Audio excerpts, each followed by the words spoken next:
And now for your nightly news. Typical News Nightly on TNN. With your hosts, Samira and Gabrielle Wynn. Our broadcast today, we will cover how framing became popular and how the issue of climate change is being used as a frame for global warming and is therefore not a more appropriate term. While climate change and global warming are two terms often used interchangeably, the distinction between them is usually overlooked. Global warming is the increase of the Earth's average surface temperature due to rising levels of greenhouse gas emissions, particularly from the burning of fossil fuels. Climate change, however, is a natural change in climate temperatures either globally or in the specific region over time. The difference between the two is that climate change is natural and always occurring in various ways, such as temperature, changes in ocean circulation, and tectonic activity. Global warming is a research theory on human activity and the part we play on the increase of global temperatures. Political consultant and Republican Party strategist Frank Luntz was quoted in a confidential party memo saying, "Voters believe that there is no consensus about global warming within the scientific community. Should the public come to believe that the scientific issues are settled, their views about global warming will change accordingly." He also says, "A compelling story, even if factually inaccurate, can be more emotionally compelling than a dry recitation of the truth." Gabby, why don't you tell us how framing became popular? Sure, Samir.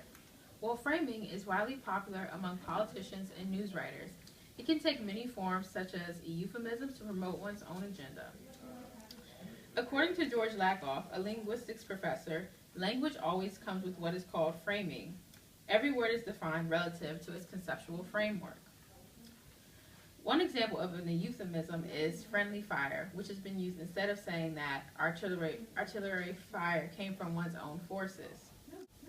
Framing is also used heavily by politicians. The Bush administrations became infamous for its war on terror, which promoted the invasion of Iraq under the Republican foreign policy agenda. Another popular frame has been the Arab Spring, which took place in 2010. Major social media outlets framed the Arab Spring as a peaceful protest to overcome oppression. However, in reality, there were both violent and nonviolent protests, riots, and civil wars going on in the Middle East at this time. These are just a few examples of framing in the media. Now to Dean with his take on the weather. Thank you, Gabby. Before I get to my segment, let's cut to live footage of a polar bear stranded in the middle of the Arctic Ocean on a sliver of hope known as a glacier. You'll be able to see how scared and concerned it is. He may not survive. Let's cut to the footage. As you can see, there is water all around the speck of ice that this polar bear is currently standing on.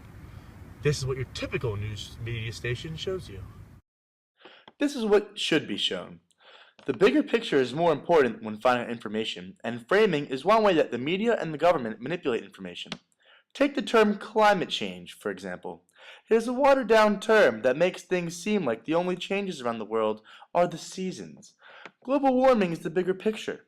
As you can see in this photo, there's more to the story than meets the eye.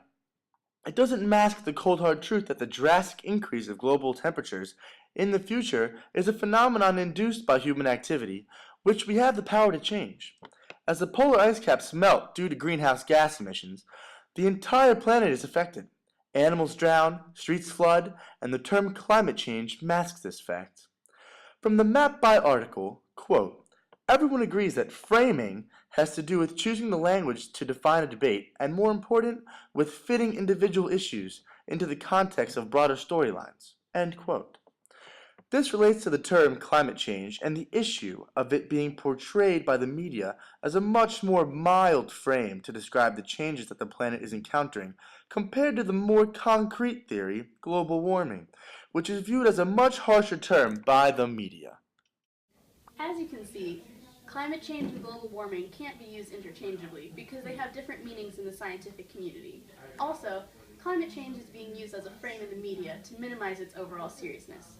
The use of specifically chosen images and facts can be used to skew public perception and keep people uninformed of the reality of the situation. So remember, folks, stay informed, look at the big picture, and stay classy, Pittsburgh.